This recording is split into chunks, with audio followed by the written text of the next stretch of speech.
السلام علیکم ورحمۃ اللہ وبرکاتہ۔ دوستو ہم پھر سے آپ کو لے کر حاضر ہوئے ہیں قاری حنیف ملتانی رحمۃ اللہ علیہ کا بیان۔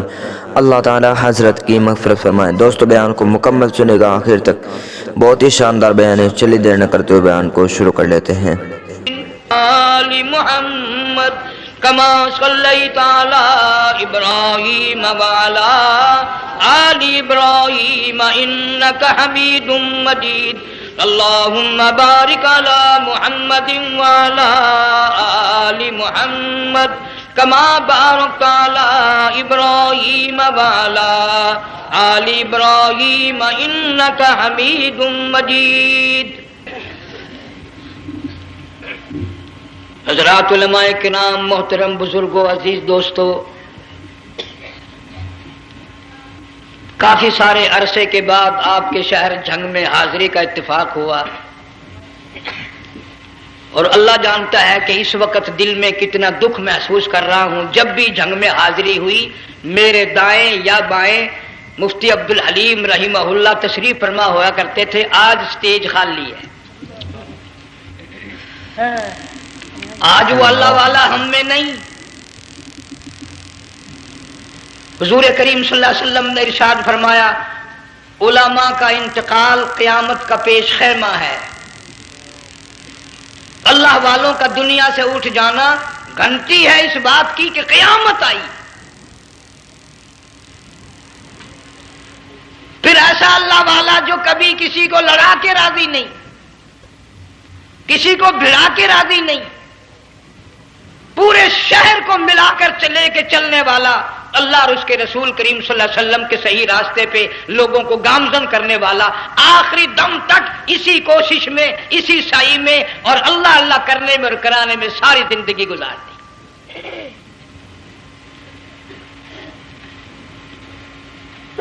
سارا شہر جنگ مل کر، سارے علماء مل کر کوشش کریں، مفتی عبدالحلیم کو نہیں لا سکتے۔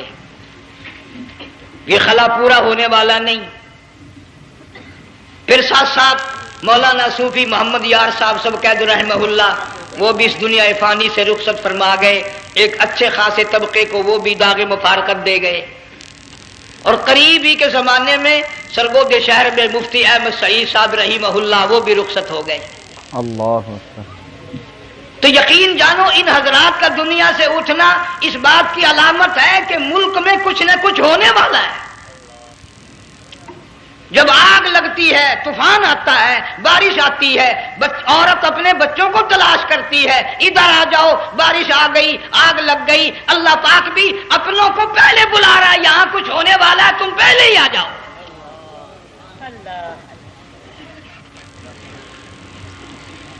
اور اس طرح بھی اشارہ فرمایا، وَكَمْ أَهْلَكْنَا قَبْلَهُمْ مِنَ الْقُرُونِ۔ اللہ فرماتے ہیں میری زمین پہ عداوت نہ کرو، فساد نہ مچاؤ، قتل نہ کرو، خون نہ بہاؤ، ناحق لوگوں کا خون نہ بہاؤ۔ اللہ پاک کی زمین ہر روز صبح کو عرض کرتی، الہی لوگ مجھ پہ زنا کر کے چلتے ہیں، بدماشی کر کے چلتے ہیں، اجازت دے میں لقمہ بنا کر نگل جاؤں۔ مجھے اپنے اوپر ان کا چلنا پسند نہیں، مجھے اچھا نہیں لگتا۔ ہر روز آواز لگاتی ہے، ظالمو، بدکارو، بدماشو، میرے اوپر دندناتے پھرتے ہو، ایک نہ ایک دن میرے اندر آؤ گے، تمہیں پتہ چل جائے گا کہ میں تم کو کتنا دشمن رکھتی تھی۔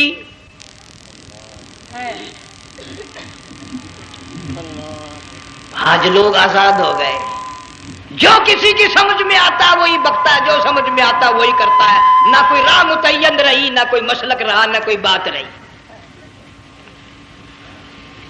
جناب مدنی کریم صلی اللہ تعالی علیہ وسلم کا بڑا عظیم تر صحابی ہے، بہت بڑا جرنیل ہے، سیدنا معاذ ابن جبل رضی اللہ تعالی عنہ مدینے پاک میں بیمار ہے، آخری وقت ہے، دعا کرو اللہ ہم سب کو مدینے کی موت عطا فرمائے۔ بہت جلیل القدر صحابی ہے۔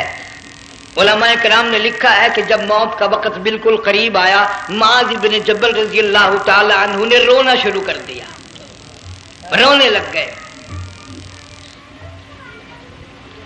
علماء نے لکھا ہے اس وقت بھی مدینے پاک میں اب تک بھی یہ رواج ہے، جب کسی پہ نزع طاری ہو، سکرات طاری ہو، موت قریب ہو، جتنے پاس بیٹھے کھڑے ہوتے ہیں سارے اللہ کے قرآن کی تلاوت کرتے ہیں۔ صحابہ کرام آخری وقت میں قرآن مجید کی ہر وقت تلاوت کیا کرتے تھے، اس لیے حضور کریم صلی اللہ علیہ وسلم نے فرمایا قیامت کا دن ہوگا، اللہ پاک اعلان فرمائیں گے قرآن والے آگے آ جائیں۔ عرض کیا جائے گا قرآن والوں سے کون مراد ہے؟ حق تعالیٰ جل شانہ فرمائیں گے میں قرآن والا اس کو کہتا ہوں جو میرے قرآن سے عشق رکھتا تھا، پیار کرتا تھا، محبت کرتا تھا، اتنا پیار تھا آخری وقت تھا، ادھر موت کا جھٹکا لگا، ادھر میرا بندہ قرآن پڑھ رہا تھا، آج بھی اپنی قبر سے اٹھا میرا قرآن پڑھتا ہوا اٹھا، تم میدان حشر کا چکر لگاؤ، آج بھی ان کے منہ سے کستوری کی خوشبو آ رہی ہے۔ معاذ بن جبل رضی اللہ تعالیٰ عنہ قرآن مجید کی تلاوت فرماتے فرماتے رونے لگ گئے، کسی صحابی نے کہہ دیا موت سے ڈر کے رو رہے ہو، موت سے ڈر گئے؟ فرمایا نہیں۔ پھر کیوں روئے؟ صحابی کہتا ہے میرے دل کی تمنا میرے دل میں رہی، میری آرزو پوری نہ ہو سکی، میری حسرت پوری نہ ہوئی، میرا ذوق پورا نہ ہوا، میرا شوق پورا نہ ہوا، میری تمنا تھی گرمی کا موسم ہو، رمضان کا مہینہ ہو، میں روزہ دار ہوں، جہاد فی سبیل اللہ ہو، کفر اسلام کا مقابلہ ہو، میں کئی کافروں کو قتل کر دیتا، پھر کافر اکٹھے ہو کر مجھ پہ ٹوٹ پڑتے، میرا ناک کاٹ لیتے، میری زبان کاٹ لیتے، میں اللہ کی حضور میں جاتا، اللہ مجھ سے پوچھتا معاذ دنیا سے کیا لایا؟ میں عرض کرتا الہی بولوں کیسے، زبان بھی تیری نام پہ کٹا کے آیا ہوں، اور روزہ رکھ کر آیا ہوں، نیت یہ ہے کہ تیرے محبوب کے حوض کوثر کے پانی سے روزہ افطار کروں گا۔ ان اللہ والوں کی یہ موت تھی۔ مالک بن دینار رحمت اللہ علیہ ایک عجیب نوجوان کا واقعہ تحریر فرماتے ہیں، گرمی تھی، دوپہر تھی، سورج اپنی شباب پہ تھا، بڑی سخت گرمی تھی، میں نے ایک نوجوان کو دیکھا، وہ پیروں سے معذور ہے، دونوں پیر نہیں ہیں، ہاتھوں کے بل زمین پہ گھسٹ گھسٹ کے چل رہا ہے، اور گلے میں کرتا بھی نہیں، سامان کوئی نہیں، سواری کوئی نہیں، کھانے پینے کا انتظام کوئی نہیں۔ مالک بن دینار رحمت اللہ علیہ فرماتے ہیں میں نے اس نوجوان سے پوچھا کہ تو کہاں سے چلا اس حالت میں؟ کہنے لگا میں بلخ بخارے سے چلا ہوں۔ تجھے یوں ہی ہاتھوں کے بل گھسٹتے چلتے کتنا عرصہ گزر گیا؟ نوجوان کہنے لگا اللہ والے 7 برس ختم ہو کر 8واں لگ چکا ہے، اس حالت میں کہ جی ہاں اسی حالت میں، تیرا کھانا پینا۔ جوان کہنے لگا والذی ہوا یطعمنی ویسقین وَإِذَا مَرِضْتُ فَهُوَ يَشْفِينِ، اللہ ہی کھلاتا ہے وہی پلاتا ہے، بیمار ہو جاتا ہوں وہی تندرستی عطا کرتا ہے۔ اور نوجوان دوپہر بڑی سخت ہے، گرمی بڑی سخت ہے، میرے یہاں دوپہر کو آرام کر لے، قیام کر لے، کچھ دیر ٹھہر جا، آج میرے یہاں قیام کر لے۔ نوجوان رونے لگا اور کہنے لگا مالک بن دینار یہ 2-4 منٹ جو تیری ساتھ باتوں میں میرے خرچ ہو گئے، مجھے ان کا ہی بڑا دکھ ہے، میں اور اپنی اس معذوری میں ہاتھوں کے بل 2-4 گز گھسٹ کر اور اپنے رب کے قریب ہو جاتا۔ یہ جو تیری ساتھ بات کرنے میں تھوڑا سا وقت خرچ ہو گیا، مجھے اس کا ہی بڑا دکھ ہے۔ ارے تو تھک گیا ہوگا۔ جوان کہتا ہے تیرے دیوانے مگر چلنے سے رک سکتے نہیں، تیرے دیوانے مگر چلنے سے رک سکتے نہیں، پاؤں تھک جاتے ہیں دل ان کے کبھی تھکتے نہیں۔ میرے سامنے تھکنے کا نام نہ لو، میرے دل میں عشق کی آگ جلی ہوئی ہے، سوز و گداز کا سمندر طوفان برپا کر رہا ہے، میں نہیں تھکنا جانتا، میرے یہاں نیند کا سوال نہیں، آرام کا سوال نہیں، میں تو گھسٹ گھسٹ کر رب کے دربار میں حاضر ہوا چاہتا ہوں۔ اللہ پوچھا کہ جا کہاں رہے ہو؟ کہنے لگا بیت اللہ کی زیارت کے لیے چلا، روزے رسول اللہ صلی اللہ علیہ وسلم کی زیارت کے لیے چلا۔ کھانا پینا کچھ نہیں کہ نہیں، بس کہ منتظر ہوں اس گھڑی کا کہ کب وہ وقت آئے اور کب میں جا کر یوں کہوں کہ اے مدینے کی مہاجر سبز گنبد کے مکی، اے مدینے کے مہاجر سبز گنبد کی مکی، عرش ہے تیرے قدم کے فیض سے یہ سرزمین۔ کب وہ وقت آئے، کب میں مدینے کی گلیوں کو دیکھوں، کب آب و ہوا کو دیکھوں، کب مدینے کی بہاروں کو دیکھوں، کب گنبد خضرا پہ میری نگاہ پڑے، میرے دل کی تسلی ہو جائے۔ عاشق لوگ یوں ہی کیا کرتے ہیں۔ دیہات کی ایک عورت آئی رسول اکرم صلی اللہ علیہ وسلم کی وفات شریف کے بعد اور آ کے کہنے لگی، بہن عائشہ رضی اللہ تعالیٰ عنہا، میں نے سنا ہے سرکار کی وفات شریف ہو گئی، کیا کہاں دفن کیا کہ اس حجرے میں؟ کہنے لگی مجھے دروازہ کھول کر قبر کی زیارت تو کرا دے۔ عورت صاحب دیہات کی رہنے والی چوکھٹ پہ کھڑی ہو کے کہنے لگی، آقا جب بھی آتی تھی زبان تیری ہوتی تھی، قرآن خدا کا سنتی تھی، مسائل پوچھتی تھی، زیارت کرتی تھی، اب یہ زندگی اچھی نہیں لگتی، میں تیرے قدموں میں مرنا چاہتی ہوں۔ علماء نے لکھا ہے ایک چیخ ماری، چوکھٹ پہ گر کر جان دے دی۔ سبحان اللہ۔ مالک بن دینار رحمت اللہ علیہ فرماتے میں بھی اس سال حج کے لیے گیا، مینا میں میں نے دیکھا کہ بڑا مجمع لگا ہوا ہے ایک جگہ، تو میں بھی گیا کہ یہ لوگ کیوں اکٹھے ہیں۔ میں نے لوگوں میں سے جھانک کر دیکھا تو وہی نوجوان بیٹھا ہے جس کو میں نے دوپہر کے وقت دیکھا تھا، وہی حالت ہے، گلے میں کرتا نہیں، گٹھڑی نہیں، تھیلا نہیں، سامان نہیں، اور رو رو کے یوں کہتا، مولا آج کسی نے دمبی کی قربانی دی، کسی نے بکری کی قربانی دی، کسی نے اونٹ کی قربانی دی، کسی نے گائے کی قربانی دی، میں فقیر ہوں، میں مسکین ہوں، میں بالکل مفلس اور نادار ہوں، میرے پاس تو یہ میری جان ہے، میں اس کی قربانی دیا چاہتا ہوں، قبول فرما۔ ہزاروں لاکھوں لوگوں کے سامنے ایک چیخ ماری اور مینا میں جان دے دی۔ اللہ اکبر، اللہ اکبر۔ اس حالت میں ان اللہ والوں کا آخری وقت آتا ہے۔ ایک ہم لوگ مرتے ہیں ایکسیڈنٹوں میں، سڑکوں پہ، ادھر موت کا جھٹکا لگ رہا ہے، ادھر منہ میں کنجری کا گانا۔ ارشاد فرمایا مدنی کریم صلی اللہ تعالی علیہ وسلم نے، سیاتی علی الناس زمان، او لوگوں میری امت میں ایک وقت ایسا آئے گا لوگ اتنے برباد ہو جائیں گے، صبح کو آدمی مومن مسلمان ہوگا، شام کو موت آئی تو جنازہ کافر کا اٹھ رہا ہوگا۔ گھروں میں، محلوں میں آج موت آتی ہے، کنجری کا گانا منہ میں ہوتا ہے، ادھر دم نکل رہا ہے، ادھر کنجری کا گانا کانوں میں آواز آ رہی ہے، میت کو غسل دیا جا رہا ہے، کنجری کی آواز آ رہی ہے، جنازہ اٹھا کر لے جا رہے ہیں، کنجری کی آواز آ رہی ہے، قبر میں میت اتاری جا رہی ہے، کنجری کی آواز آ رہی ہے، قبر پہ مٹی ڈالی جا رہی ہے، کنجری کی آواز آ رہی ہے۔ اس ماحول میں، اس معاشرے میں ہم کس طرح ایمان اور یقین اور ایمان ساتھ لے کر مریں گے؟ ہزاروں نہیں، لاکھوں کو مرتے وقت کلمہ نصیب نہیں۔ قسم دے کر پوچھو، ماں مر رہی ہے، کلمہ منہ سے نہ نکلا، باپ مر گیا، منہ سے کلمہ نہیں نکلا، بیگم صاحبہ چل بسی، منہ سے کلمہ نہیں نکلا۔ ہزاروں چلے گئے اور اپنے جانے کا پھر بھی یقین نہ آیا۔ تم نے کبھی سوچا تک نہیں، خیال تک نہیں کیا۔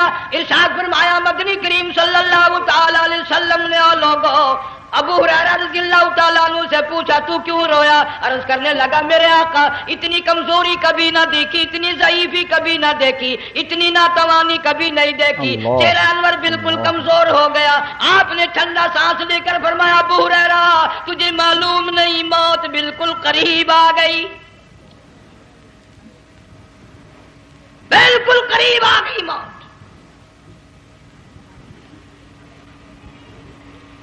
تیری ایک انگلی پکڑ کر اگر کوئی مروڑ دے کتنا دکھ ہوگا، درد ہوگا، ہائے ہائے ہائے۔ جنگ والوں کبھی تم نے سوچا نہیں 360 رگیں ٹوٹیں گی کیا حال بنے گا، اعضاء چھوٹیں گے، سر کے بالوں سے لے کر پیروں کے ناخنوں تک ہر جوڑ کو توڑ کے رکھ دیا جائے گا۔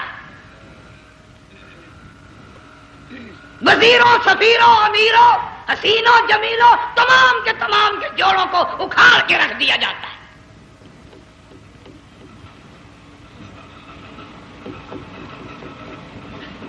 پروگرام تک نہیں مرد عورتوں کا کہ یہ دنیا کسی کی نہ بنی، قبر میں آخر جانا ہی جانا ہے۔ علماء کرام نے لکھا ہے کہ حضرت عیسیٰ علیہ السلام کے پاس لوگ آئے اور کہنے لگے نئی قبروں سے مردے زندہ کر کے دکھاتے ہو، آؤ ہم ایک پرانی قبر پہ لے کے چلتے ہیں، مردہ زندہ کر کے دکھاؤ۔ عیسیٰ علیہ السلام تشریف لے گئے، فرمایا قم باذن اللہ، ایک نوجوان زندہ ہو کر قبر سے نکل کر سامنے آ کر کھڑا ہو گیا۔ عیسیٰ علیہ السلام نے پوچھا تو کون ہے؟ وہ کہنے لگا میرا نام سام ہے، میں حضرت نوح علیہ السلام کا بیٹا ہوں۔ تو پیغمبر کا دماغ تو پیغمبر کا ہوتا ہے نا۔ فرمایا تجھے تو بڑا عرصہ قبر میں گزر گیا، کتنے ہزار سال قبر میں گزر گئے؟ کہ جی ہاں۔ عیسیٰ علیہ السلام نے فرمایا یار ملاقات تو اللہ نے کرائی دی، قبر کا کچھ حال تو بتا، کیا بنتی ہے؟ قبر کا کچھ ماحول بتا، قبر کی خبر بتا۔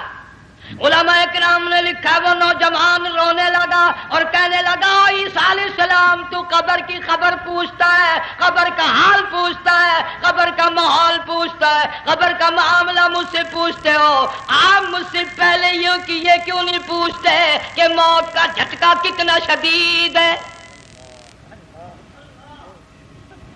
نوجوان رو کے کہنے لگا عیسیٰ علیہ السلام کتنے ہزار سال میری موت کو گزر گئے، پر مالک کائنات کی قسم آج تک میرا منہ کڑوا ہے۔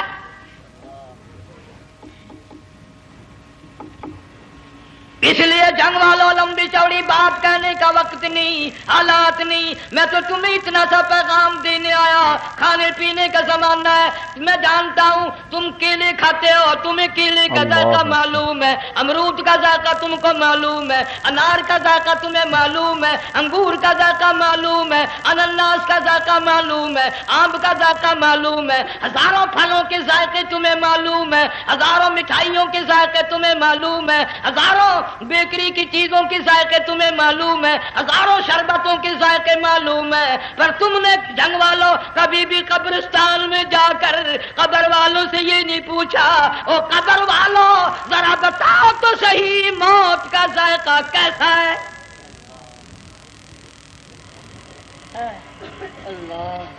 تم نے چکھا نہیں، جنہوں نے چکھا وہ بتانے نہ آئے کیسا ذائقہ ہے۔ اس لیے قرآن کہتا کلا اذا بلغت التراقی وقیل من راق وظن انہ الفراق والتفت الساق بالساق الى ربک یومئذ المساق۔ بادشاہ ہو، امیر ہو، وزیر ہو، فقیر ہو، غریب ہو، رگیں ٹوٹیں گی، اللہ موت آئے گی، اور جس کی آئی تمہیں معلوم نہیں کس طرح آئی، کس حال میں آئی۔ جن کے دلوں میں ان باتوں کا خیال آیا خدا کی قسم صحابہ کرام میں سے اتنے رویا کرتے تھے آنکھیں ختم ہو گئی۔ جناب فاروق اعظم رضی اللہ تعالیٰ عنہ کو کسی نے دیکھا رو رہے ہیں، بے تحاشا رو رہے ہیں، پوچھ لیا بڑا بہادر پہلوان فاروق تجھے کیا ہوا، اتنا کیوں رویا؟ فرمانے لگے تمہیں معلوم نہیں قبر کا اندھیرا یاد آ گیا۔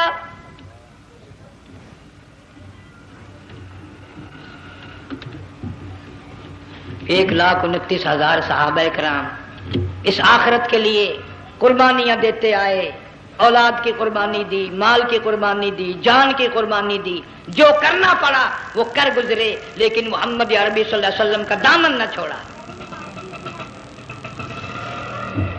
اسی لیے ہر سال اللہ پاک جل شانہ نے اس امت کو یہ موقع دیا کہ سنت خلیل پہ عمل کرتے کرتے قربانیوں کی یاد تازہ ہو جائے،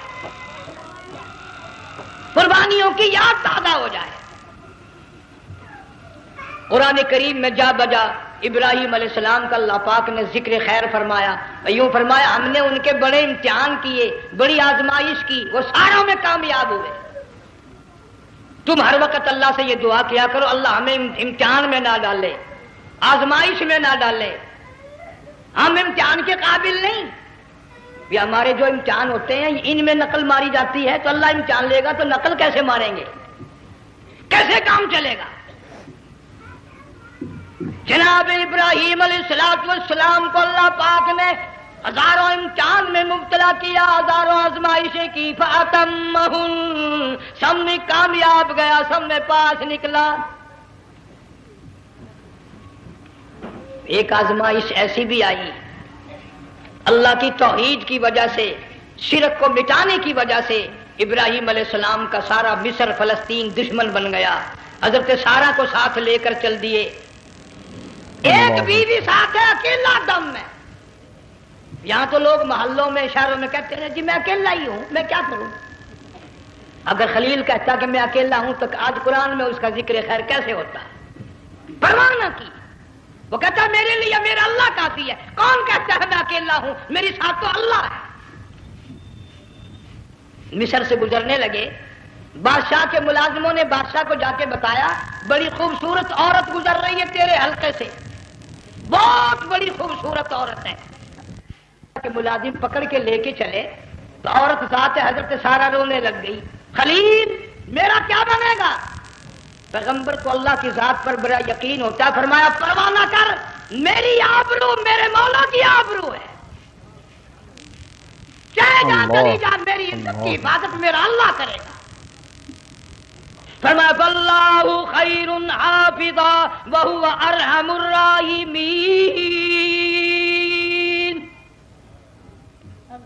پرواہ نہ کر، میں اس کا پیغمبر ہوں، نبی ہوں، چیخا میں جلا اس کے لیے، سارے دکھ اٹھاتا ہوں اس کے لیے، میری عزت کی حفاظت وہی کرے گا۔ محل میں جا کر حضرت سارہ کو بند کر دیا، بادشاہ نے بلوایا ہے عزت لوٹنے کے لیے، بادشاہ نے پکڑوا کر منگوایا ہے آبرو برباد کرنے کے لیے۔ بادشاہ کا ارادہ ہے سارا کی عزت کو برباد کرنے کا، اور اللہ کا پروگرام ہے سارا ادھر آ، اس محل میں ایک معصوم بچی ہے جس کا نام ہاجرہ ہے، میں اس کو اتنا پسند کرتا ہوں، اللہ فرماتے ہیں اس کے پیٹ سے اسماعیل ذبیح اللہ کو پیدا کرنا چاہتا ہوں، اس کی نسل سے حبیب اللہ کو لانا چاہتا ہوں۔ آج تک کسی کی انگلی اس کی طرف نہیں اٹھی، سارا محل میں آؤ، اس کو آ کر ساتھ لے جاؤ تاکہ میرے ذبیح اللہ کی پیدائش کا معاملہ بن جائے۔ بادشاہ کا ارادہ ہے آبرو برباد کرنے کا، اللہ کا ارادہ ہے ہاجرہ کی آبرو بچانے کا۔ فرمایا وَيَمْكُرُونَ وَيَمْكُرُ اللَّهُ وَاللَّهُ خَيْرُ الْمَاكِرِينَ۔ اس نے بھی تدبیر بنائی، میں خدا نے بھی تدبیر بنائی۔ بادشاہ آیا حضرت سارہ کے قریب برائی کا ارادہ کر کے، مفسرین نے لکھا ہے حضرت سارہ نے فرمایا مجھے 2 رکعت نماز پڑھنے دے۔ یہاں سے پتہ چلا کوئی پاک دامن عورت، کوئی نیک بیٹی اگر غنڈوں میں بدماشوں میں پھنس جائے، عزت بچانے کا طریقہ یہ ہے وضو کر کے اللہ کے سامنے نیت تو باندھ، تیری عزت کے لیے وہ فرشتے بھیجے گا۔ علماء کرام نے لکھا ہے کہ ایک جہاز سمندر میں چل رہا ہے، طوفان آیا، جہاز تختہ تختہ ہو گیا، کچھ لوگ غرق ہو گئے، ڈوب گئے، کچھ تختوں پہ بہ کر کے چلنے لگے۔ ایک عورت گود میں بچہ ہے، ایک حبشی نوجوان دوسرے تختے پہ بہتا ہوا جاتا ہے، اس نے عورت اکیلی دیکھ کر اپنا تختہ چھوڑ دیا اور بدماشی کے ارادے سے عورت کے تختے پہ آ بیٹھا۔ تم جنگ والے سوچ رہے ہوگے کہ ڈوبتے وقت بھی باز نہ آئے، یہ سیلاب آتے ہیں لوگ بدماشیوں سے باز آئے؟ اللہ ڈوب گئے مگر باز نہ آئے، بغیرتی لوگ کرتے ہی رہے۔ علماء کرام نے لکھا حبشی نوجوان نے عورت کا بچہ چھینا سمندر میں پھینک دیا، عورت روئی اور کہنے لگی میرے اللہ بیٹھی رہتی ہوں، عزت جاتی ہے، حرکت کرتی ہوں، ڈوب جاؤں گی۔ میں نے سنا ہے سمندر کی گہرائیوں سے تو نے یونس علیہ السلام کی سنی تھی، میں تو پانی کے اوپر بہ رہی ہوں، مولا میری آبرو بچا، میرا ایمان بچا، میری عزت بچا، تیرے سوا میری سننے والا کوئی نہیں، لا الہ الا انت سبحانک انی کنت من الظالمین۔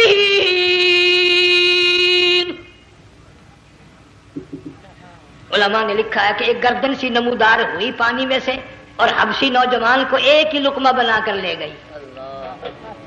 وہ تو ہر جگہ سنتا ہے، پکارنے والا بے بس بے کس ہو کر جب اس کو پکارتا ہے وہ ہر جگہ انداز پہنچاتا ہے، وہ ہے جو موجود ہر جگہ۔ عورت بہتی بہتی کنارے جا لگی، اللہ ایک جہاز قریب آیا، دوپٹے کا اشارہ کر کے اس کو بلایا۔ جہاز میں جب سوار ہوئی تو دیکھتی کیا ہے، ایک نوجوان کی گود میں اس کا وہ بچہ جو سمندر میں پھینک دیا تھا بیٹھا ہوا کھیل رہا ہے۔ ٹوٹ پڑی، میرا بچہ ہے۔ لوگوں نے کہا تیرا کہاں سے آیا؟ ماجرا سنایا، اس طرح ہوا۔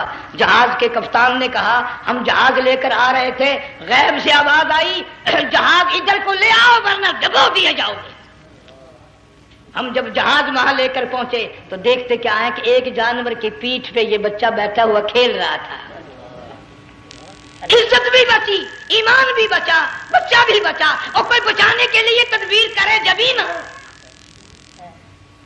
حضرت سارا نے نماز پڑھ کر بد دعا کر دی، بادشاہ کے سارے بدن میں درد ہونے لگا۔ پیغمبر کا سارا گھر بڑا کریم ہوتا ہے، جب اس کو درد نے ستایا نا، کہنے لگا میں وعدہ کرتا ہوں تجھے کچھ نہیں کہوں گا، میرے لیے دعا کر دے۔ اب اگر کوئی جنگ کا ہوتا یا میں ہوتا کہتا دفع ہو، تیرے واسطے دعا کا دی۔ لیکن حضرت سارا نے پھر جولی پھیلا دی، مولا وعدہ کرتا ہے، بدماشی سے توبہ کرتا ہے، اس کو تندرستی عطا فرما دے۔ اللہ نے تندرستی عطا کر دی۔ وہ پھر کہنے لگا لو ایسی حسین عورت کب آپ آئے گی، پھر برائی کے لیے تیار ہوگی۔ یہاں سے پتہ چلا کہ یہ جو گنڈے بدماش ہوتے ہیں ان کی قسم کا بھی کوئی یقین نہیں۔ اگلے دن ایک آدمی نے قسم کھائی تو اس کے خلاف کرنے لگا۔ لوگ کہنے لگے کہ تو نے قسم کھائی تھی، قرآن اٹھایا تھا، آخر کیا تھی گیا بل ڈٹھی ہوئی مسیح سی، پاٹیا ہوا قرآن سی۔ اگر ڈٹھی ہوئی مسیح سی تو پاٹیا قرآن سی، قرآن کے نا پورا سی جڑا میں چاہیا، مگر اسے یہ معلوم نہیں کہ تو نے تو پاڑیا قرآن اٹھایا، ڈٹھی ہوئی مسیح میں اٹھایا۔ خدا کا جب غضب آئے گا تو وہ ادھورا نہیں آئے گا، وہ ادھورا نہیں آیا کرتا۔ 3 مرتبہ اس بادشاہ نے حضرت سارا کے ساتھ ایسا کرنے کا ارادہ کیا، پھر دعا ہوئی، پھر بد دعا ہوئی، پھر دعا ہوئی، پھر بد دعا ہوئی۔ آخر کار کہنے لگا اپنے ملازموں کو کہ ہوئے بدماشو، عورت کے روپ میں کسی بلا کو پکڑ کے لائے ہو، اللہ اکبر، کسی جن بھوت کو لے آئے ہو۔ اور کہنے لگا تو چلی میرے محل سے جلدی چلی جا۔ اور جاتی جاتی وہ کہا کہ یہ تیری خدمت کیا کرے گی، یہ بچی میرے محل میں ہے، اس کو ساتھ لے جا۔ حضرت سارا کو، ہاجرہ کو ساتھ کر دیا، سیانی ہو گئی، حضرت ابراہیم علیہ السلام سے نکاح کر دیا، اسماعیل علیہ السلام پیدا ہو گئے۔ اللہ میاں جب حضرت ابراہیم علیہ السلام چومتے ہیں، چاٹتے ہیں، ماتھے پہ بوسے دیتے ہیں، اٹھاتے ہیں، پیغمبر کا بیٹا، خود بھی نبی اور آل میں آنے والا نبی، کالی کملی والا صلی اللہ علیہ وسلم، کتنا حسین چہرہ ہوگا۔ اللہ میاں نے پھر آزما لیا، حکم دیا کہ اس ہاجرہ کو، اسماعیل کو، دونوں ماں بیٹوں کو وہاں چھوڑ کے آ جہاں سینکڑوں میل میں پانی کوئی نہیں، آدمی کوئی نہیں، رستہ کوئی نہیں، گھاس کوئی نہیں، پتا کوئی نہیں، جہاں بیت اللہ ہے یہاں کے بارے میں حکم دیا چھوڑ کے آ۔ اور اگر آپ کو نیند نہیں آئی تو مزہ آئے گا، اللہ نے یہ فرما دیا، بتانا نہیں ہے کہ میں نے حکم دیا ہے۔ خدا حافظ نبی نہیں کہتا اپنی بیوی کو۔